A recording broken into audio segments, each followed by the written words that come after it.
வண்டி லேக் ஆகுது, அடைச்சடிச்சு போகுதுனாலே pump, throttle பாடி, அதுக்கப்புறம் ஸ்பார்க் பிளக், இது 3 மட்டும் தான் உங்களுக்கு மோஸ்டா ஃபால்ட்டே இருக்கும். இது தவிர வண்டி லேக் ஆகிறதுக்கு வேற ரீசனே இருக்காது. இந்த வீட்டு ஃபுல் ஜென்ரல் சர்வீஸ் பண்ணிருக்கோம். அது இல்லாம லேக் இருந்து இந்த வண்டியில வந்து ஃபியூல் பம்ப் ஆல்ரெடி வெளியே ரெடி பண்ணிருக்காங்க.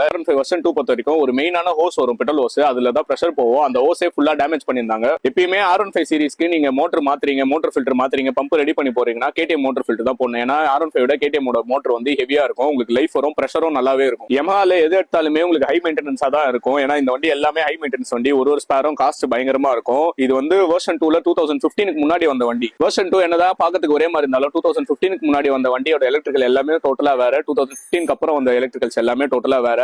15க்கு மேல வந்த வண்டிக்கு எல்லா ஸ்பேருமே கம்மியா இருக்கும், பிரைஸ் எல்லாம் கம்மியா வரும். அதுக்கு முன்னாடி வந்த வெர்ஷன் 2 வெர்ஷன் 1க்குலாம் ஸ்பேர் காஸ்ட் ரொம்ப அதிகமா இருக்கும். ஆனா பொருள் எல்லாமே நல்லா இருக்கும். அதனால இந்த மாதிரி வண்டி எல்லாம் ஃபால்ட் வச்சதுனாலே உங்களுக்கு செலவு அதிகமா தான் வைக்கும். ஃபால்ட் ஆயிடுச்சு, அதை மாத்தாம ரெடி பண்ணியே பக்காவா ரன்னிங் பண்ணியாச்சு. உங்களுக்கு இது மாதிரி ஏதாச்சும் வண்டி ரெடி பண்ணணும், R15 இல்ல வேற ஏதாச்சும் வண்டி ரெடி பண்ணணும்னா பிரின்ஸ் கார் டிஎம் பண்ணுங்க. பயோல நம்பருக்கு கால் பண்ணுங்க.